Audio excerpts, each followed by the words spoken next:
Jake, first question, did you train for a match like this, with a game plan like this, or was it more some brilliance of especially Billy LaRue that helped you through the battle? Carl, I mean, I've had a bit of time to think. We were 24-7 down in Edinburgh. Today we were 21-8 down. So all I can say is that at least we learned our lessons from the last time we played. Because I don't think, I mean, there are not many teams that go 21-8 down in a quarterfinals and win it as convincingly as we did at the end there. But, you know, I think one lesson that we can't ignore is that we can't play with 14 men and give them 2 tries while you're down with 14 men and think you're always going to come back and win. So I was just very happy that there was like a lot of fight and a lot of resilience and also learning. I always talk to you guys about when you're in these comps, you've got to learn from what happens previously. And I mean, how much better learning can that be? 24-7 down in Edinburgh and 21-8 down here. And the reality was we got a result today, whereas we didn't get one the last time we played. And next week, would you change anything? In terms of the way we play? Yeah. Definitely, because I mean, we didn't play well. I mean, we didn't play well as we can. And also it depends on who we play against. You know, the team could be completely different. We play the Sharks. You know, there's obviously a way you beat the Sharks, and there's Munster's a different way to play them as well. So you know, we'll have to have a look and see who wins that game, and then make a decision on selection and also on the style that I think we need in order to get a result. Appreciate it, Sam. Thank you. Jake, also just kind of very funny because yesterday you talked about Ralph not getting a yellow card and also just like getting a false start. Both didn't seem to go your way today. Correct. No, I mean, isn't it amazing, you know? Next week you must ask me about other things and I can hopefully talk nicely about those things. I mean, but that's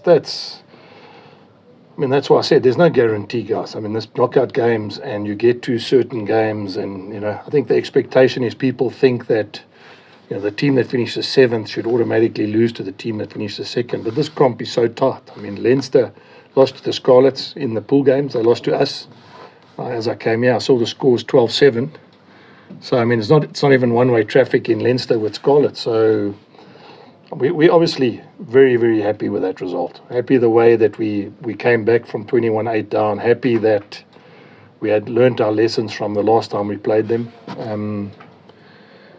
But I'm not going to avoid the fact that we can't give yellow cards away. I told you that yesterday. You know, I thought it was a bit harsh, to be fair. I mean, I mean, that's just my feeling. I thought it was a bit harsh. You know. But that shows you, those are the margins that you're going to get in these playoff games, and you're going to have to make sure that you're good enough. Coach, just on Keegan Johannes, there was conversations yesterday about Billy moving in, someone coming in and filling in a bit of a reject, but he seemed to play the whole game. Is that a marker of the credit that you give him for the control that he exhibited in a game that was tight and pulling his weight, that he played basically the whole 80? I also, it was at half time, I said to him, don't be scared to keep kicking for poles. You don't have to give the kicking tee to anyone else. I mean, just back yourself. You know, I mean, you've kicked so well for us the whole year, and all of a sudden I got David kicking for poles. I got Willie calling for his kicking tee. I just said, look, you know, just back yourself. We're not going to win or lose this game because you miss a kick. You know, you need to. So, yeah, I mean, let's be fair, guys. I mean, he's an unknown fly-half that's playing for us. And he was, you know, in my eyes, he was as good as anyone else on the field today. I mean, that dummy and run and line break and score in the corner is, you know, how many tens in this competition that can do that as well. So, obviously, very, very happy that he backed himself in the second half, because we needed that. You know, we needed big players to stand up, and these are the stages that those kind of players, whoever they are, that can play under that pressure and play well, are the guys you need in your team. And Coach, because we've been here so many times as a team, did that give you confidence even at halftime or when they were taking the lead and getting more and more points, that you guys would eventually come back, wrestle yourselves back into the fixture and go on to win it when it's all said and done? Yeah, I don't know just about the experience. I think also just that learning curve from we lost to them there, and we gave them 24-7, and everyone's feeling after that game is we could have won it and should have won it, and were good enough to win it. So the question was, here we are, 21-8 down. We fought back to 21-18. Well, then you must be good enough. You can't just say that after the last game and then not be good enough to do it. So,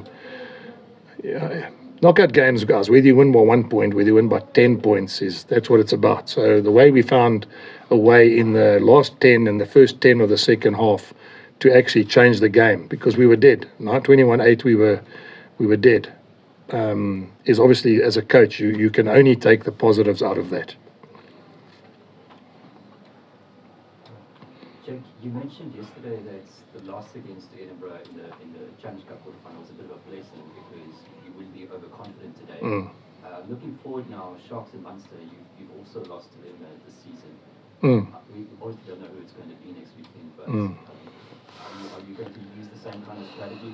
Yeah, it won't be the strategy, and Nick, it will just be what I've said to you, is that sometimes when you've lost to a team, you don't have to say anything. It's not like there's an expectation you're just going to run out and win. And we've lost twice to the Sharks this year, and we did beat Munster in Munster. But saying that, I mean, they've come along in the last couple of years to South Africa, won games and won the final. So I've got no doubt whoever you play against is going to be one of those games where you're going to have to play your best. And I don't think I'm going to have to say anything, and I'm talking about from a confidence point of view, because they'll know that this is knockout rugby, and maybe today's result was also a bit of a blessing because it didn't go our way, and we could quite easily have played against another team that kept us out for longer periods of time, and we wouldn't have been 21-18 at half time. We could have quite easily been 21-11 down, or whatever the story was, and then it becomes a completely different game. So,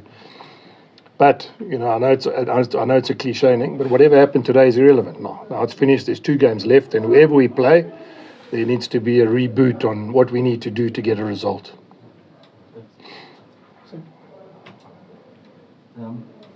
Jake, when you look back at that start,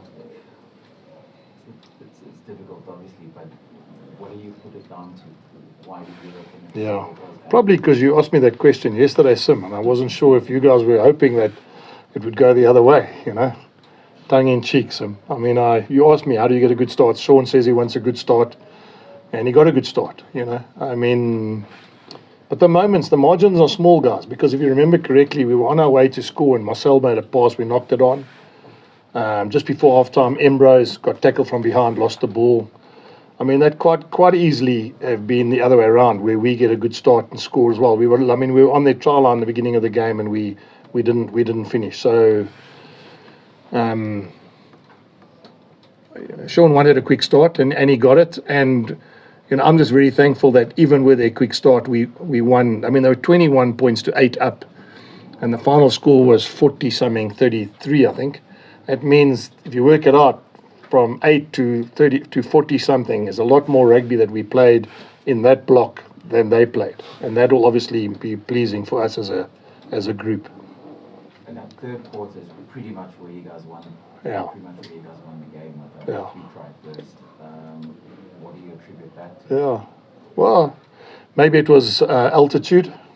Although you guys say there is no altitude, so maybe it was altitude. I'm not sure. Maybe it caught them in the scrumming and the mauling and the altitude in the 60th minute, which people don't want to talk about. Maybe that counts in your favour.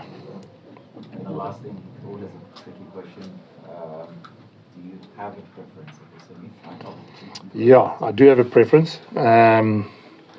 If I wear my commercial hat, we want the Sharks to have a full stadium. And if I wear my other hat, then I wouldn't mind playing Munster. And I don't say that, but just it doesn't matter.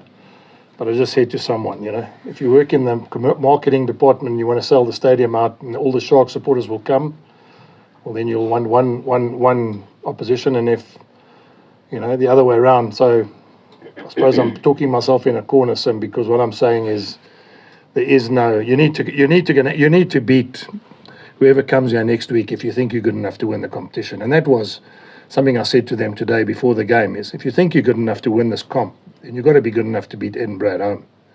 And that's basically what's going to happen next week as well. Whoever comes here, if we think we're good enough to win this competition, you're going to have to win whoever comes next week to get to the final.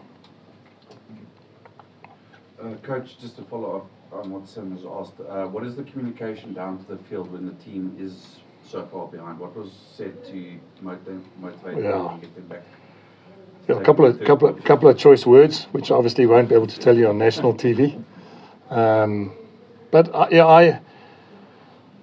it's funny when you. I mean, I don't. That's also tongue in cheek, because there's what are you going to do? I mean, what can you do? You can't shout and scream and behave like a lunatic up there and think it's automatically. I just had confidence that it's an 80-minute game. They got a good start. We spoke about when we got back from Edinburgh that giving them 24/7 start made it so tough for us to win the game. And so to go from 21-8 to 21-18 in that small space of time must have made the players feel, well, there's a learning here. And that's what you want as a coach. You want players to learn from where they are, what situations they're in, because it's never ever going to be where you just run out and you're 20 points ahead and then, then they get a card and then you have a little bit more time to relax. I mean, this is not, top level sport is sometimes you're going to have to find different ways in which you get an end result in 80 minutes. So it wasn't choice words. It wasn't. We got to halftime. I just said, look, we haven't played. We haven't held on to the ball. We haven't. We played with 14 men and gave them 14 points. Well, what did you expect? Now the challenge is, are we good enough? Are we good enough as a group to have learned what we learned, and good enough now to finish this game by making sure we controlled? I guess, was there any frustration with some of the officiating at the scrum time, or was there something that you guys maybe noticed? Yeah, I must say, in defence of the referee, I spoke to Ruan Nokia, and he just said at times maybe there were too many guys talking, and we probably made it harder for ourselves, because you can imagine, everyone's having a view, and a referee is only human. I mean, at the end of the day, if I saw things one way, he saw things another way, maybe the fullback sees the game another way. That's again, and I want to say this, that I think the one thing we really did well today is we eventually didn't worry about what he was doing and what he was saying and what our perceptions were. We just focused on playing, because if we had got sucked into, but he won't do this and he won't do that and he won't allow this and he's allowing that and he's not listening to us, I think it could quite easily have gone away from us, and we could have been sitting here blaming everything other than the fact that we could have actually played properly. Embro's dropped that ball, and I'm giving an example, that's 7 points. Kanan, the ball chipped over, that's 7 points. He didn't regather it. Aka van der Merwe's grab it through.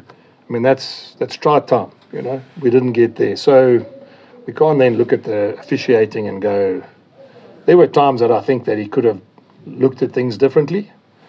One of the biggest calls that he made, which I obviously have to look at, was that scrum on the halfway line where we were killing them, and then he reset, and then he gave them a penalty for us walking around. Now, I mean, I would have preferred him to give the penalty on the halfway line to us for the first scrum,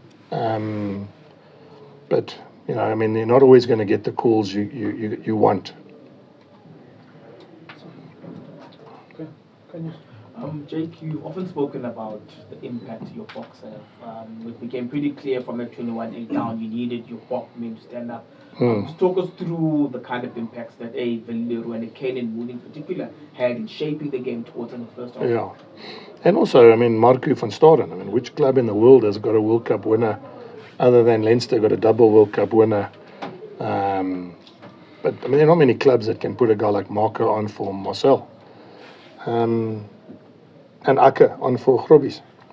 So that's like a Springbok for a Springbok and a Springbok for another Springbok. And that's, I want to say this to you, that's where I want to get to. I want to get to the Bulls being to a point where if we're going to be the best club team in the world and we're going to be the best provincial team in the world, then we need that. We need every guy who comes off the bench to be an international. So it's not just the guys who, like you say, Kanan and Willie, and that's fantastic that those guys can play for us, but what we've got to try and do, and the board and CEO and everybody here know that we've got to get to a point where we can have an international. I mean, the reason our hookers play so well is because we've got Jan Hendrik who can play hooker, we've got Akker who can play hooker, and we've got Grobbies who can play hooker, and they've all been Springboks. Now imagine what it's like, when you go to training, everyone's pushing each other to make sure they get a selection. So if we can have a situation where every position, and I know it's a long shot, but when we get to a position where everybody wants to be a Springbok, has been a Springbok, wants to be the best, wants to start in the team, well, then you're going to get results like you get today. Jake, Marcel came off. Is there injury concern? No, he got a bang on his shoulder. And there again, Brentwich is quite nice, but you've got a guy like Marco standing there. There's no use saying, listen, tell him to fuss bait. I mean, you can actually say, look, take him off. I mean, there's no use trying to do anything. I mean, you've got a Springbok on the bench. So, no, I was always going to put him on. I was always going to put Marco on with enough time. Just happened that at that, I think it was like 5 minutes into the second half, once he got that bang eye, I felt it was the right time to do it anyway. And nobody else? No. So, obviously, at this point in time, it doesn't look like anyone's injured. So, which is quite nice because it means next week we can create a bit of continuity and go into the next game with as least amount of disruptions as we would want. In Edinburgh, I mean, all the games you played them this season, they found ways of unlocking your defence, and especially now, I know you guys didn't have Seb on the field there, but the second try that they got as well, and Ross Thompson's second one as well, almost looked a bit soft from a defensive point of view. Yeah, it did. Yeah. I think we probably, it sounds crazy, but we look quite spooked today. We look nervous. I don't know why. We look like, I don't know. I just thought the decisions we made, the passes we made, the offloads we made, the reads we made on defence. I will say that when you got 14 men on the field and you've lost a winger, chances are that this team is actually going to skin you out wide. So it goes hand in hand. This team is the team that with Wes Goosen and with the outside backs they have, if you make a mistake defensively, whether you've got 15 on the field, they will actually expose that. So I'm not going to lose too much sleep on the basis that those two tries you talk about, and maybe the one where we missed that tackle.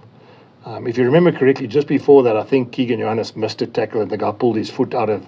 Had we made that tackle, then it wouldn't have been as expensive as it was. But this team they are good enough with the outside backs, and that's where they play to. So to have one less back closing and covering and closing, eventually is going to lead to the fact that they're going to score points. Can I? Jake, would you say scrums and your kicking game were your two most sort of successful ways of putting Edinburgh under pressure today? And I guess was really man of the match. Obviously, a lot of great things on attack, but his kicking game as well was really good. And he's just his experience kid. I didn't think he was man of the match, guys, to be honest. But anyway, I don't work in media and I don't sit in the coach. It's a public vote. Oh, is it a public vote? Yeah. Oh, okay. I think his whole family's here today, so maybe that's why. I don't say that he played well, and I'm happy for him because we need those big players to play well in these big games, and that's one thing that's probably lacked in the last 3-4 years that I've been here, is that we haven't been able to get our best players playing well in the biggest games. So to him get man of the match, I'm sure that's going to be a massive boost for him. Kicking wise, I'm quite surprised because I think we kicked at times we could have kicked better. I do think that there's, and I'm not going to elaborate with you guys, but I think there's a reason we played Loftus and the reason we played altitude, and I think we can use that from a kicking point of view in our favour as well. So, but you're right. Scrum wise, other than that scrum on the halfway line, which I thought was a little bit harsh, because it could quite easily have been the other way. I thought and what I really enjoyed, Ken, is that even the bench came on and scrummed as well as they did too, which is obviously a massive boost for us going forward. You mentioned the team looking a bit sort of skittish at the start, and I guess they did. Do you feel that's a valuable lesson though, that at the back end of the first half and in the start of the second half, when they went back to basic strengths like the scrum and like a kicking game, then suddenly that's when you got control of the game back. 100%. That's why I couldn't understand. you know, I don't want to single a guy out, but let's give you an example. We're running down the 22 and Marcel makes a pass to someone in the 22. It's like the first entry we've got in the 22, and I'm thinking all you got to do is just keep the pressure, and we offload, we knock it on. The next thing they're down in our 22. Now, you know, the message is quite clear, is that when we start these games, we need to, the two messages that I had today, or the two words that I was very, very big on with them, was control and composure. We needed to have control and we needed to have composure, because these are the things that big players do in big games. And for the first, I'd say 25 minutes, those are the two things we looked like we didn't have. We didn't look like we were in control. We didn't look like we had composure. But then, for the next 55 minutes, I mean, that is as composed and as controlled we've been the whole year. I could sense at the end they weren't going to score again. I mean, it was almost like, you know, everyone had decided they're not going to score again, and then you get a sense in the coach's box that everyone's on the same page, and that's all you want. You just want players that are playing at this level and in these big competitions at this time to have those two elements to their game: control and composure. Coach, over the last few seasons, there's been disappointments in knockout matches. I just want to find out, how much do you draw from that experience? Most of these guys who are here in this group have been part of those disappointments. Yeah. Make sure that you sort of go through all the line in the last two matches, and also you are sort of benefiting from having a good round robin season where now you have got this home knockout matches. Yeah. It's a difficult question for me to answer because there is no right. Someone asked me the other day, I read an article about being chokers.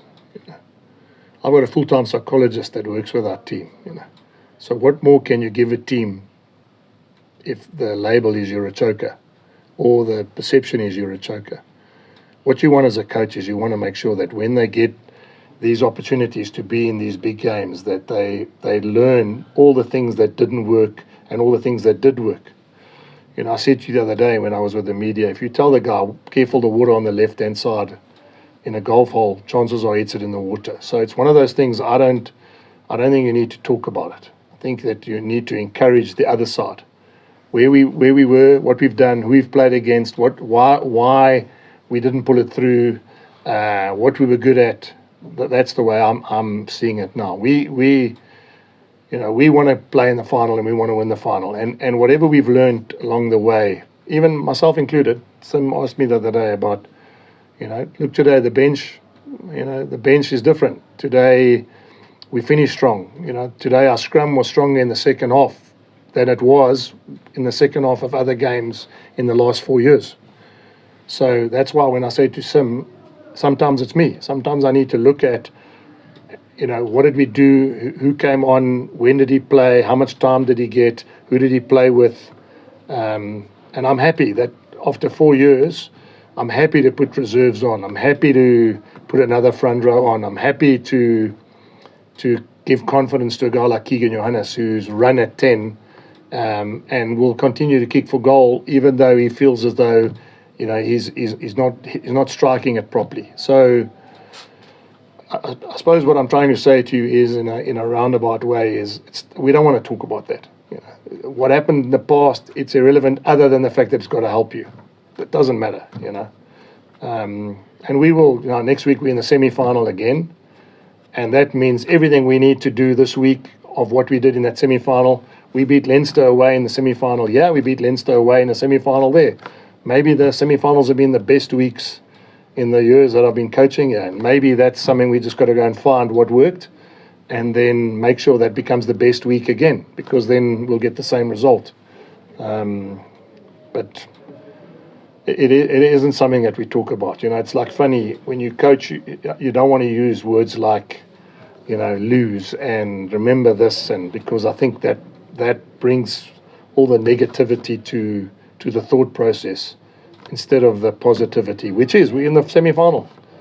And in this point in time, there's only 2 South African sides left in this competition, and the Bulls again, and I say it again, are at the top of the table. So what more can I ask from these young guys?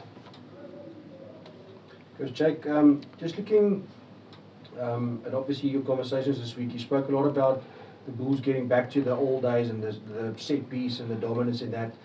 A couple of times today, you guys went off the top from the lineouts, which Yes. was a bit surprising for me while we were speaking about it. What was the thought process of doing that today? I'll tell you, Ronaldo, and again, you've played, you understand it.